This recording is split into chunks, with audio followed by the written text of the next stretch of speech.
Thanks for being here. This is a nice audience for such a geeky topic. So to get us started, we're in the midst of a Hallmarks review of excellence in online leadership. We're doing this voluntarily because we're very interested in how our setup of our online operation compares to national benchmarks. So basically the way it works is like any other accreditation review. This isn't really an accreditation review, but it's something like that. There's a self-study that we're involved in right now, and that's followed by an on-site visit of the review committee. And the reviewers will come on site to just verify that what we said actually is true. And they will also have the opportunity to ask some questions and fill in some gaps that they found in the report. So this review is organized around seven key areas. And basically the way it works is for every one of these areas, you get a menu of options to rate yourself, from ideal at the very top to least ideal at the very bottom. And I mention this here because with every single one of those areas, we keep bumping up against that question. Are we centralized? Are we not centralized? And what should we be doing, and how should we accomplish, ideally, what the benchmarks should be? So, of course, the question of centralized versus decentralized is basically written into our Rutgers DNA. It's an ancient story, an ancient problem that every single president has been dealing with and has had to answer in one way or another. So for one, of course, we are Rutgers University, yet we're dispersed across 3 major campus locations. And for much of our history, we were just a collection of schools and colleges until we became Rutgers University in 1924. So we have the great diversity of cultures and traditions on the ground versus this idea that we all should be one university. The one Rutgers is the latest iteration of the story versus the system, right? Or can we be a system with all these campuses and at the same time a unified university? So, of course, the year 2013 didn't clarify things at all for us when we merged, or rather when UMD&J merged with Rutgers, and we at the same time also launched a whole new operation, which was Rutgers Online, as the mirror image, essentially, of the best of what Rutgers has to offer, just in an online format. So before we talk about the online education area, I would first like to show you what's going on in digital technologies and IT, the other side of the digital technology universe. So there you see really a strong effort from the very top down to create the sense of a one IT at Rutgers, with localized IT areas that nevertheless all function as one, collaborate with each other, use the same tools, and so forth. Then very familiar to you is the Cornerstone Project, very, very ambitious, high priority item for this president, that is supposed to unify our finances, human resources, payroll, procurement, and all the other systems in one technology across the university. Another smallish example is the email system that we now have. You may hate it or you may like it, but Office 365 of Microsoft is now the one email and calendar system that we all are required to use. Now, it may seem like a small thing, but before that, we used everything under the sun, right? Faculty were just using, yes, we did have university email address systems or email systems, but everybody kind of used whatever they wanted. That's no longer legit, right? We now have to be on Office 365. We're also exploring, we're in the midst of exploring a university-wide CRM, a customer relations management system, a student information system, and a non-credit registration system. All with the goal of being unified in one technology across the university. So what's going on in online education, the educational part of that universe? Well, there are no presidential mandates yet pretty much to do anything any particular way at Rutgers. Yet we are moving towards degrees of centralization, for lack of a better word, along several different paths. Not because somebody says you have to, but because we kind of come to an agreement that moving in this direction just makes an awful lot of sense. It makes so much more sense than what we have been doing. So for you to appreciate those tendencies towards centralization, let's look at where we're coming from in the online education area at Rutgers. We started in 1996 with our first fully online course. For the longest time, year-over-year growth rates were substantial at 20%. Yet, these were very modest numbers. And they were all in the category of singleton courses, that is, fully online courses that are otherwise part of a traditional face-to-face degree programs. Everybody who engaged in it kind of shared that unspoken philosophy, let 1,000 flowers bloom, in that, it happens or it doesn't happen. When it happens the way it happens, right? In that kind of environment, growth is really an accidental byproduct. It is local, and it hasn't been with any purposeful strategy or anything institutionally coordinated. As a result, online education has been fragmented into all these pockets and all these local traditions. The situation with our garden variety of learning management systems reflects that philosophy. As is well known, we have at least 5 of the big ones. On top of that, we have at least 2 homegrown systems that I personally have never seen, but I know exist, right? Why in the world would we have so many learning management systems? Some other institutions may laugh at this, and some actually do. It's kind of funny, right? When so many universities are out there that have just one system, and everybody uses it. But this is where we are, this is where we have been. And the answers to that variety, the reasons for that variety are very simple. The choice as to which learning management to use at Rutgers is made at the local level. It could be by the college. Sometimes the dean steps in and says, my school uses this and nothing else. Sometimes it's the department that says, we're using this. And sometimes it's the individual faculty member and says, I'm going to use this for my online course. So there is to date, no university mandate to use one system over another. And as a result of that, most academic units at Rutgers use multiple systems. That is not good for faculty, and it's certainly not good for students.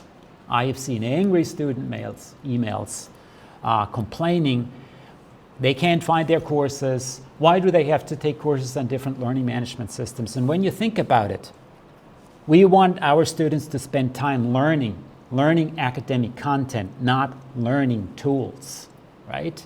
It's a waste of time, basically. But that is still the practice. Other challenges that we have had in the online space through the middle of last year, along with the variety of learning management systems, there have been no centralized support systems for these systems. What that means is we did not know how faculty and student support, say, on Pearson Learning Studio compared to Blackboard or compared to the support on Moodle. We just did not know because we had no access to that information. Sometimes we didn't even know what the opening hours were. We had to literally find out, are you providing support after 8 p.m. tonight or you're not? If you are, who is providing the support? What are the professional credentials of those folks? We didn't know. It was all behind those closed electronic doors. Monitoring compliance with laws and regulations is a major challenge, was a major challenge, I should say, in that environment. This is things like state authorization. So state authorization, is a requirement. It's both a federal issue and it's a state issue that you've had to be authorized in all the states where you have students on the ground, or faculty on the ground, or facilities on the ground. Now, faculty and students are the main problems. Facilities, we know where we have facilities. So we didn't even know where our students were, and frankly, the faculty often didn't know where their online students are, which states they're in. Why would they know, right? So we had to go back to the registrar, print out reports, and see where are our students, because on a couple of occasions we got in trouble over offering education in states where we weren't authorized in. And we had to fix that. But first we had to figure out who is there, how many, how long have they been there, when are they going to graduate, so we could, make arrangements. Accessibility in online courses is another thing. Very, very hard to know at that time, how accessible are the online courses on, say, Moodle, as opposed to Canvas, or as opposed to Sakai. Right? There was no office to really oversee that on the electronic side. Yes, we have an Office of Disabilities, but it did not fall under their responsibilities. So very, very problematic. And least, there was no concerted effort at the institutional level, at least, to promote fully online degree programs until 2012. We had no institutional experience in running fully online degree programs. So that's kind of the environment we were in. And from here, I'm going to start you on these patterns that are now apparent, where we are finding solutions to some of these vexing problems. I'm going to start with this conference. 2009, the first time we got together as an institution around e-college and how to use e-college. That was the beginning. And it was the first time that this university actually brought together the folks that were interested in online education. Very first time. 2012, 3 years later, President Barchi signs a contract with Pearson that enables us to deliver fully online degree programs to a national audience. The first time Rutgers as an institution puts itself behind promoting fully online degree programs.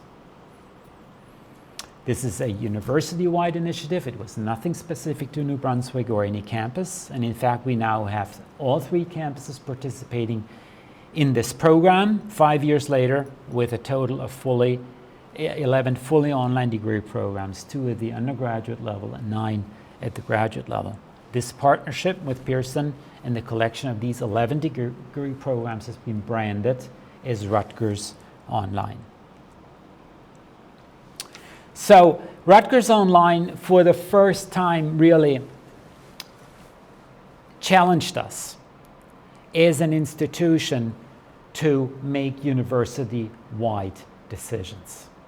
Now, I'm not talking about academics here, you understand. Academics is completely off the table. This is not, this presentation is not about that. It is only about support services. But even here, to talk to Pearson and decide on behalf of the university how we are intersecting with Pearson, how we would like to communicate, what the processes should be, back and forth in recruitment, marketing, market analysis, instructional design, enrollment coaching, executive coaching, field placement services for students, state authorization, and the help desk that never closes. So all of these things suddenly had to be worked out. That's kind of when my position started in 2013. I was thrust into the middle of it, semester 2. And I was part of finding solutions. They had to be found. Somebody had to step forward and say, this is what we're doing on behalf of the university inside this partnership.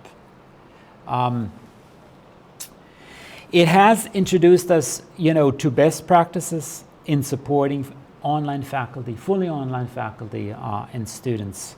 And it was the expertise of Pearson as this vast company with the vast resources and a long track record of operating in that space that has really provided us with the knowledge.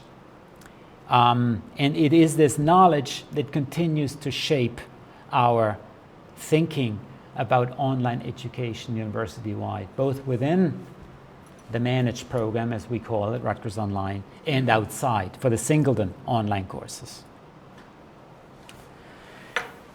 When you talk to anyone at Rutgers, they'll tell you, I just wish we had only one learning management system. There's one caveat. As long as it's the one I'm using, right? That's how the story goes over and over again. So why would we want to have just one system? Well, there are economies of scale on so many levels. Think of the vendor fees. We tell a vendor, if it's a commercial system, commercial hosting, 65,000 full-time equivalent students. That's what we have. Give us your best price. And that is the best price they can give you, because that's way up there with the numbers. Rather than, we have about 5,000 here and about 3,000. That's not how to get your best price, at least not in technology. It always goes by volume. Support staffing. Think about that. You don't have to have groups of specialists around Sakai, around Pearson Learning Studio, around Moodle, around Canvas. You don't need that anymore. We're all using one system, right? So much easier for training purposes, for communicating with each other. When we talk about online education and we have only one system, everybody knows without it being said out loud. We're in Canvas, or we're in Moodle, and this is how it works. I don't have to say to a faculty, well, in Moodle the gradebook works like this, in Canvas it works like this, and in Sakai it's a totally different story. I don't have to do that anymore. It's so much. There is so much on the back end, on the support end. There is so much time and resources wasted in these redundant systems that we still have. And needless to say, it's so much easier for faculty to use. Faculty are not eager to learn technology either, just as much as students aren't. They get angry.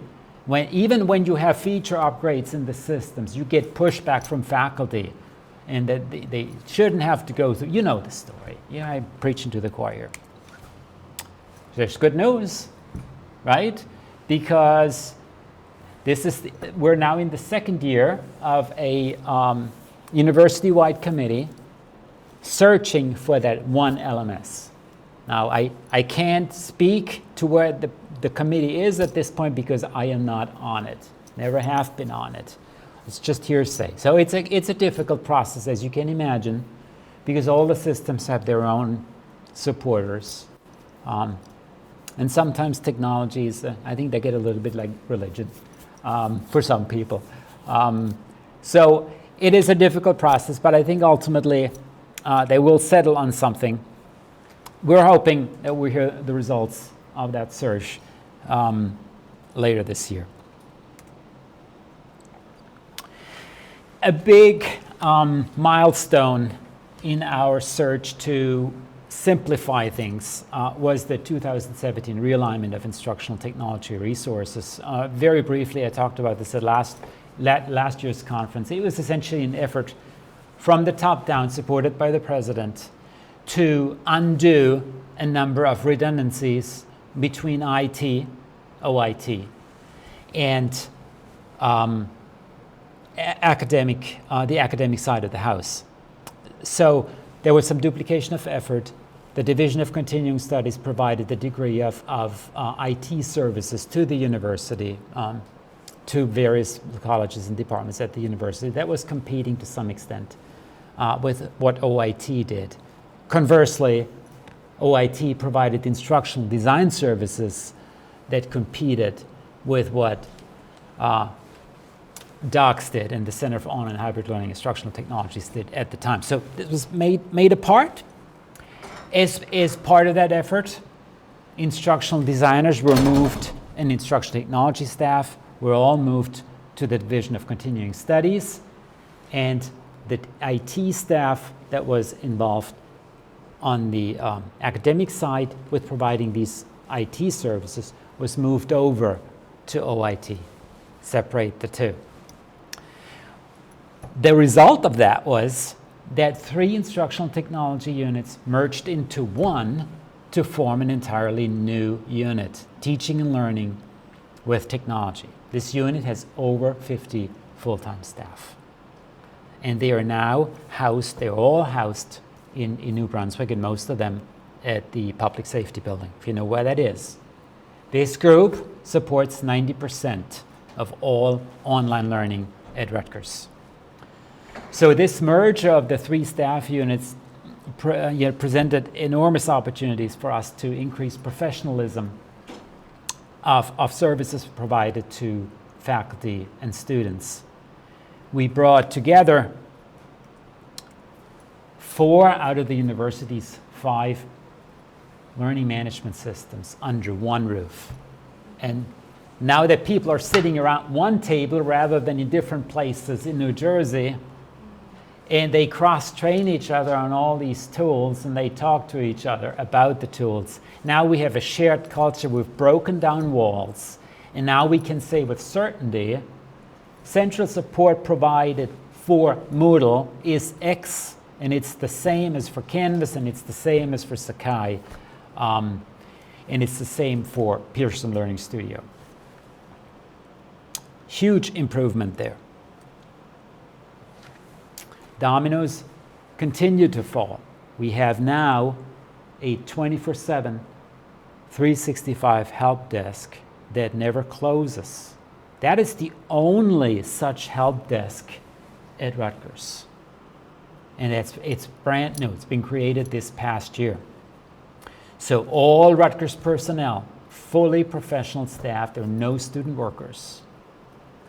That is something that we did in the merger too. There were some part-time students involved with providing these services. We made sure that we moved to all professional full-time staff. Instructional design, we completely redid instructional design because we brought all these instructional designers from the different learning management systems together to form a group of 10. It needed leadership, so we created the position of a director of instructional design. Thank you. And he's sitting right here. It's Will Pagan.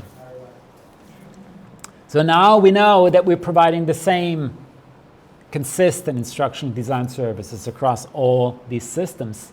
But it's also related to that, it also makes it so much easier now to even think about implementation of quality matters, standards in course design, because we are requiring all of our instructional designers to have at least a minimum of quality matters training before they begin working with faculty. So it's kind of, that is kind of bottom line. You can't be an instructional designer here unless you're quality matters certified.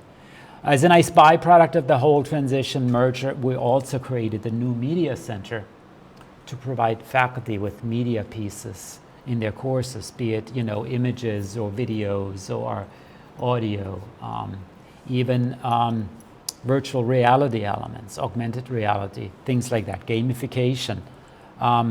This is very much an evolving story. Faculty training has become a breeze because all the instructional designers also do faculty training now. So we train everybody on the use of the various LMSs still. We have dozens of instructional technologies, online pedagogy, as I said, quality matters principles, and accessibility and universal design. Many 70+ technologies, third-party integrations for the learning management systems, everything under one roof. So you're calling the same help desk about any of these tools. Same people will reply to you, help you. Technology licensing also is undergoing changes as a result of merging these groups. So we are now in a position to consolidate multiple licenses into larger licenses and thereby creating economies of scale and getting better pricing. So before, 2017, it happened that Camden, Newark, New Brunswick, they all want to use the same tool in some cases, but they negotiated with the vendor separately. So we had multiple, it's kind of funny when you think about it, right? Kaltura is one of such examples. So we had multiple vendor agreements with Rutgers based on campus location, right? So we're trying to undo all that and consolidate as many of these small licenses into larger ones to frankly save money and to make administration of these licenses easier. Kaltura, again, is a great example. We have 3 separate licenses and now formed one contract with Kaltura with best possible pricing for the entire university. Online course fees. So as you know, Rutgers charges a $100 course fee for a 3-credit fully online course. This fee is paid for by the student. It's not paid by the department or the faculty or the school. No matter what you hear, the truth is students pay it. What is it used for? It's used for online support staff salaries, to fund technology licenses, to fund state authorization expenses, and to fund the entire online education infrastructure, learning management system contracts, and other service agreements. The fees are collected by the learning management system administration. So we have 4 of the 5 systems, which means for those 4 systems, the fees are collected by our unit. And we now are reinvesting the course fees into a number of improvements that go beyond what I just listed. So one area that we are pushing hard is remote proctoring solutions.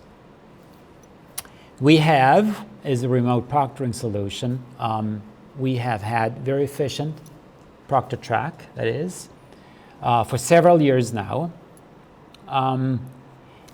That it has a strong following at Rutgers.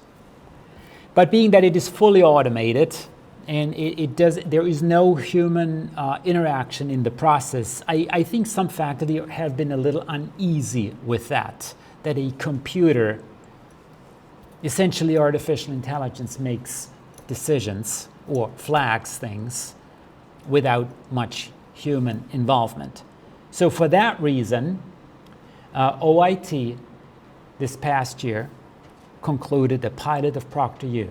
ProctorU it has many different options. It has a fully automatic option, I understand, but it also has person-to-person exam proctoring online.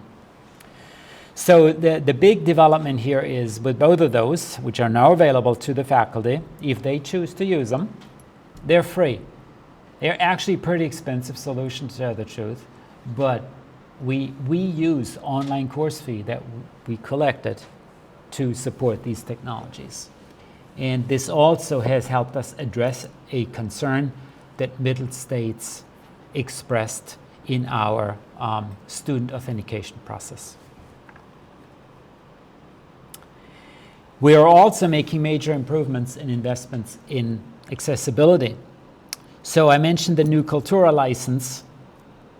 It falls into this because it comes with a fully automated captioning solution out of the gate. If your videos, and this applies to most of you, are hosted on Kaltura and you play them, you will have an automatic captioning. It may not be entirely perfect out of the gate, but you have easy options to fix the errors. And beyond that, of course, there is a paid version to use to get perfect captioning without your need to do anything or your department's need to do anything. Ally is another technology. We looked into it, and it will be adopted by Blackboard. We tested it for Canvas as well. We think it's not bad. for Canvas, but we want to give it a little more time. We saw some kinks at the moment still, and we also want to wait for the company to deliver on some of the promises that they made in terms of added features. If and when it comes, we will pay for it. No question about it. Nobody needs to worry about it. It will be covered by course fees. We already purchased Census Access. That is a technology that allows us to bring our websites and certain online course materials into compliance. It essentially tests the accessibility problems so that we can then fix them. And then we have UDoIt, which is specific for Canvas, and it's an open source application actually. So, talking about the next phase, you see we're getting there, right? Everybody's waiting for that one LMS. Is it going to happen? I don't know. I'm hoping it will. But a couple of thoughts about this. We had a dress rehearsal opportunity in preparing for this endeavor because we were told in 2016 in January that Pearson is sunsetting Pearson Online Studio and that there was an immediate need to move everybody from on eCollege to a different system of their choice. So, and we are kind of getting to the tail end of that. Most of the folks chose Canvas, but there are a few others that went to other platforms. We said completely open. You can go wherever you want. But we realized in this process what it takes to migrate thousands of courses in full credit, hybrid, non-credit onto a different system. How to do this in an organized fashion. How to actually plan out this process. As we got into it, we had to come up with timelines, right? Which courses have to be done by when? When do we have to reach out to the faculty to submit their requests for course migrations? How long is it going to take us to migrate all of that? We learned about machine migration versus hands-on, white gloving versus copying and pasting the old-fashioned way, right? We got an understanding as to the human resources that we needed to do a project like that.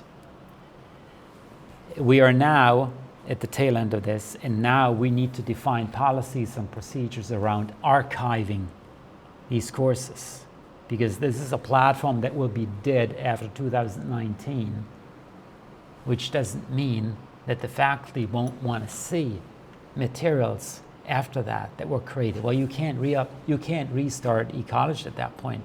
So we have to now migrate them into a different format or migrate them onto a different learning management system. And there are lots and lots of pieces to that process that we've had to think through, and we're still learning. So, big dress rehearsal opportunity, but nothing compared to 5 learning management systems going to 1. This was just 1. And we've been at it for how long now? 2 years? Yeah, almost. Yeah. So, again, whether we're doing it or not, I don't know, but I can say 2 things. Number 1, we wouldn't have been ready to do it any sooner. We needed this dress rehearsal experience to be ready when called upon by the committee and by Barbara Lee. So we will design a multi-phased, multi-year plan to move the university from all these platforms down to 1, taking into account all these different questions, how many courses, what is the timeline, and so forth. And we will create the training opportunities and the documentation for faculty to get used to their new system. Many of these materials have already been created for as long as the committee chooses one of the standing platforms and nothing that we don't have yet, which is theoretically a possibility. So we're ready to do this as soon as we are called upon. Thank you.